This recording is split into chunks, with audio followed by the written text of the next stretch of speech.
أعوذ بالله من الشيطان الرجيم. بسم الله الرحمن الرحيم. الحمد لله رب العالمين بارئ الخلائق أجمعين باعث الأنبياء والمرسلين، ثم الصلاة والسلام على أشرف الأنبياء وخاتم النبيين سيدنا ونبينا وحبيبنا وقائد مسيرتنا العبد المؤيد والرسول المسدد المصطفى الأمجد أبي القاسم مصطفى محمد صلى الله عليه وعلى آله الطيبين الطاهرين المعصومين المكرمين الغرر الميامين الذين أذهب الله عنهم الرجس وطهرهم تطهيرا. لا سيما سيدي ومولاي بقية الله في الأراضين، روحي وأرواح العالمين له الفداء، واللعنة على أعدائهم أجمعين إلى قيام يوم الدين.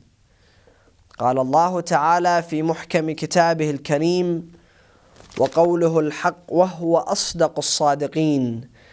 بسم الله الرحمن الرحيم. قالت: يا أيها الملأ إني ألقي إلي كتاب كريم إنه من سليمان وإنه بسم الله الرحمن الرحيم. صدق الله العلي العظيم. In the name of Allah, the gracious, the most merciful. May the peace and the blessings of the Almighty Allah be with and amongst all the prophets and messengers, including the last and the beloved Muhammad and his honorable and dignified and purified progeny.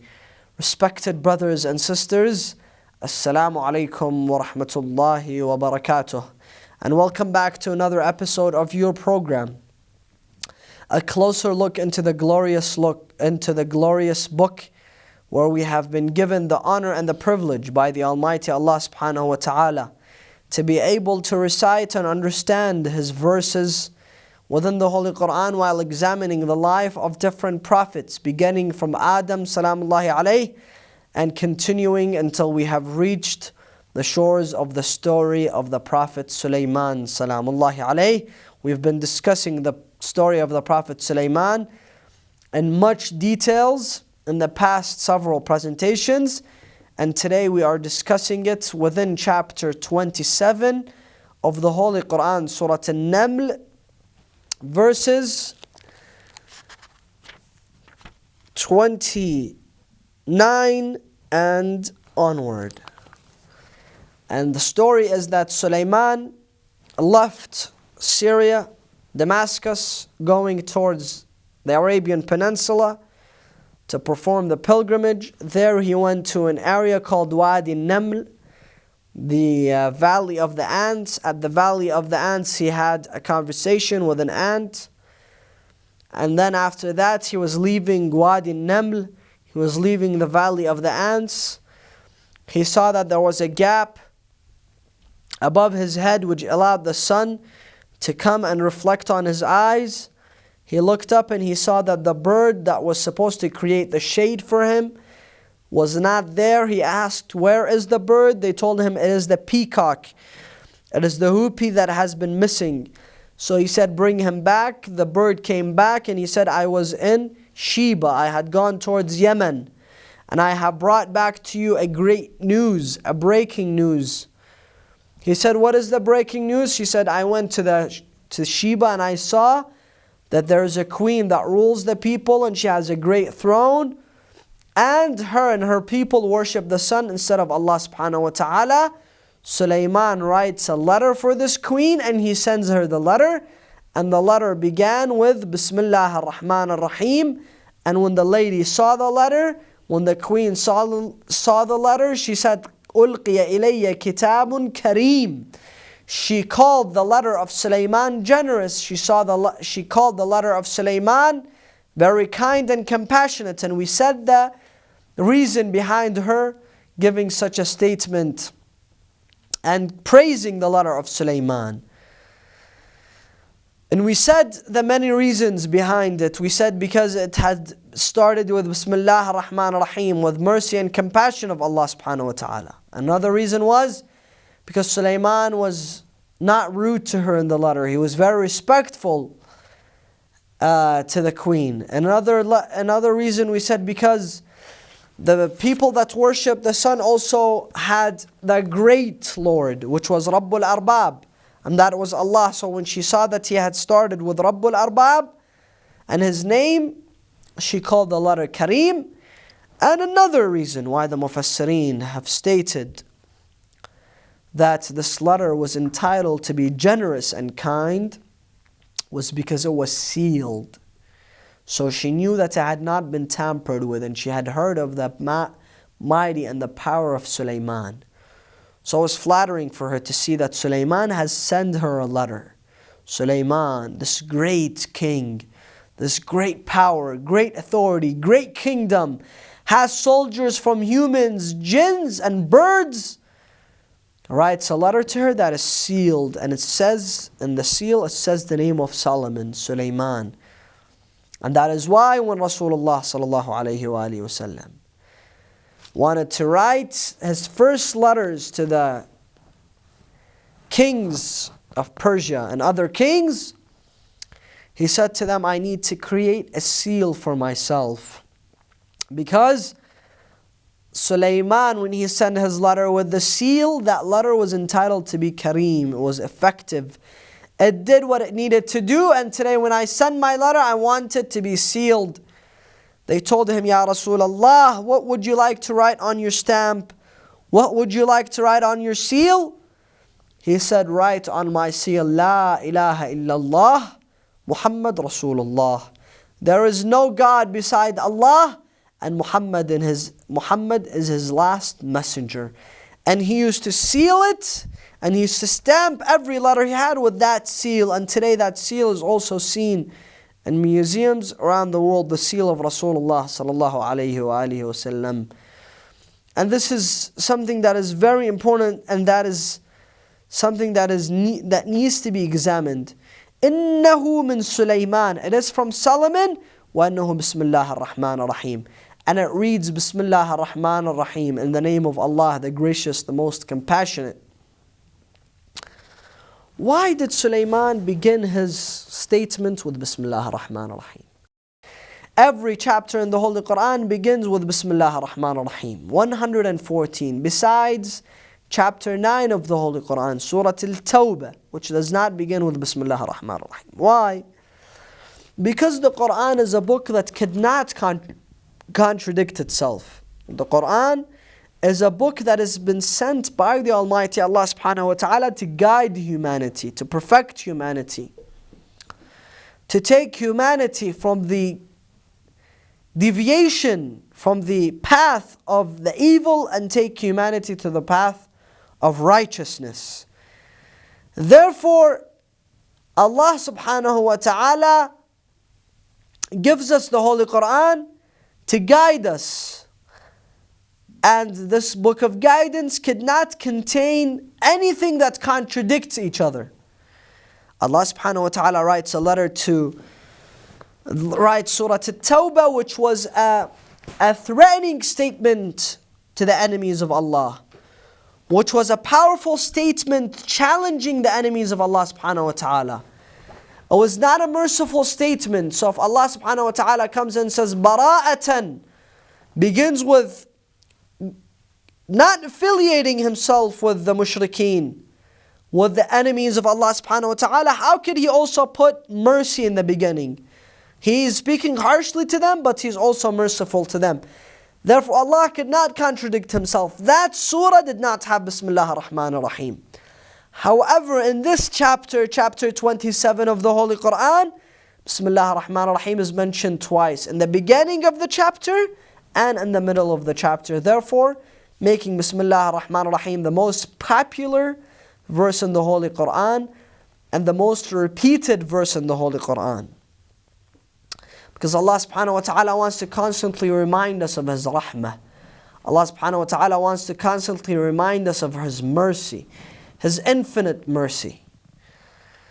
And I want to add that we should as well begin everything with Bismillah ar-Rahman ar-Rahim. One day, one of the students, and I mentioned this in the beginning when we were discussing Bismillah ar-Rahman ar-Rahim, One of the students of our great scholar says, I'm coming late to class. The scholar gives him a piece of paper that says Bismillah ar-Rahman ar-Rahim on it.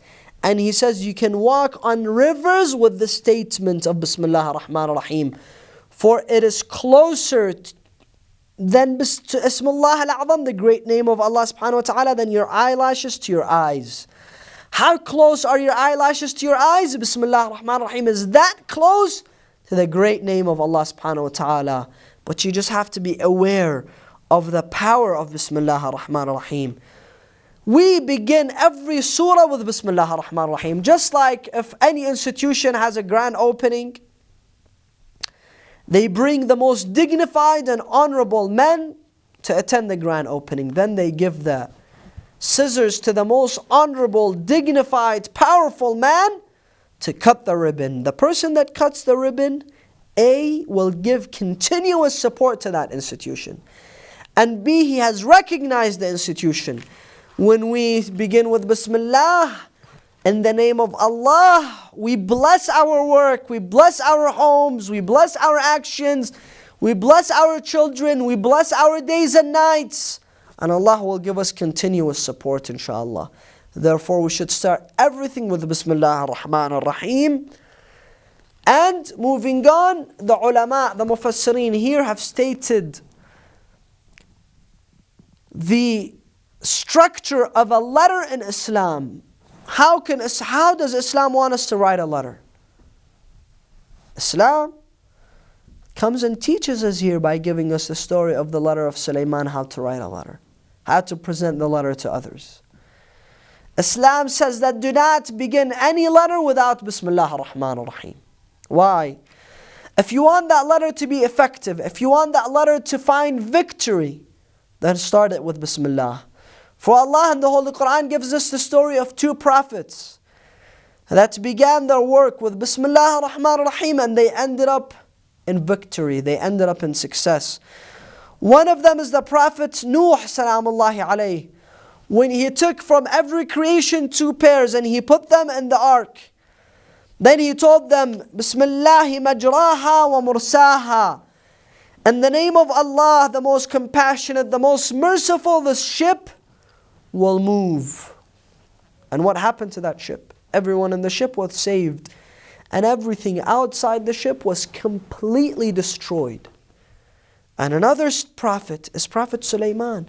When he wrote the letter beginning with Bismillah ar-Rahman ar-Rahim, it made that letter become the most successful and the most powerful letter in the whole story of Sulaiman salamullahi alayhi. Thus, the first thing you do when you want to write a letter, you start with Bismillah ar-Rahman ar-Rahim.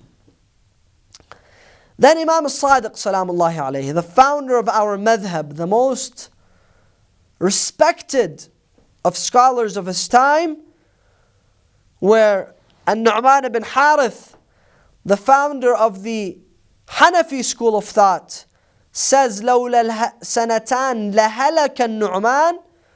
Nu'man was his name. He says, if I had not studied for 2 years with Ja'far ibn Muhammad al-Sadiq, I would not have been whom I am. I would not have become this scholar that I am today.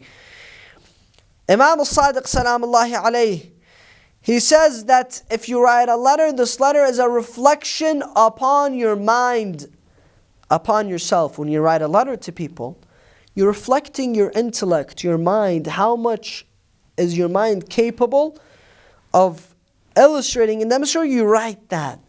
Therefore, make it eloquent. Make it at the utmost levels of eloquence. And Allah subhanahu wa ta'ala in chapter 4, verse 86, He says, Bismillah ar-Rahman ar-Rahim, إِذَا حُيِّيتُم بِتَحِيَّةٍ فَحُيُّوا بِأَحْسَنِ مِنْهَا. Imam al-Sadiq states that if you are given a greeting in Islam, it is mandatory for you to respond to the greeting, just like it is mandatory in Islam for you to respond to a letter. If someone writes you a letter, you have to respond. And when you respond with more kindness, respond with more manner, respond with more admiration towards the person that has wrote you the letter. And Imam Amir al-Mu'mineen wa Mawla al-Muwahhideen Ali ibn Abi Talib salamullahi alayhi, writes about writing a letter and the importance of writing a letter, he said that the letter states that a man's words and his writings are a reflection in Nahj al-Balagha. He says that his words are a reflection of his mind and a reflection of his intellect. Thus he should make his letters very eloquent. Second, when you write a letter, you should eliminate unuseful details, because people's time is very precious and respectful for them. On the contrary, we find that people today send you 10 emails a day, and all the emails are a waste of time, and all the emails are nothing besides junk and rubbish. And third, he says, choose your words wisely, meaning you have to have a very large vocabulary. Don't use ugly words. Don't use words that don't fit in the sentence. And fourth, when you write a letter, you should always not confuse your viewers, not confuse your readers. Use very big and complex words and complex sentences and make it complicated so that no one understands what you're saying. No, make it simple, make it short, make it sweet so that everyone understands. Those are the advices that Islam gives us when we write a letter. We should take those advices very seriously, brothers and sisters. We should not just overlook those advices. Say, they're from Imam Ali, Amir al-Mu'mineen, Imam Sadiq. Yes, they're good advice, but it's not as important for me to follow them. If I follow them, it's good. If you follow them, you don't send long emails to people and you tell them, I'm keeping it short because I know your time is precious. If you start it with Bismillah ar-Rahman ar-Rahim, if you start everything with Bismillah, those are lessons for you will find victory with. That is why Imam Ja'far al-Sadiq says, do something so people would say, Rahimallah Ja'far ibn Muhammad al-Sadiq, faqad rabba shi'atah. Say, do something that people will say, may Allah bless Ja'far ibn Muhammad al-Sadiq, our Imam, for he really knew how to bring about intellect to his people, bring about justice to his people, so that they won't say Ja'far ibn Muhammad al-Sadiq did not know how to guide his people, did not know how to teach his people. And if we learn those very small things, even though they're insignificant, in our eyes they are significant in the eyes of others. They make a difference. They make people think twice when they want to attack Muslims and Islam. Inshallah, in the next episode, we will be examining the next verses that Allah subhanahu wa ta'ala gives us, the details of the letter of the story of Sulaiman and the Queen of Sheba. And la ta'lu alayya wa atuni muslimin.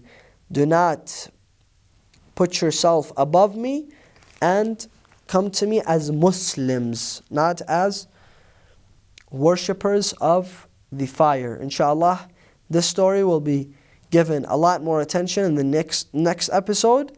And until next time when we meet, I leave you under the protection of Allah and under the protection of the Holy Quran.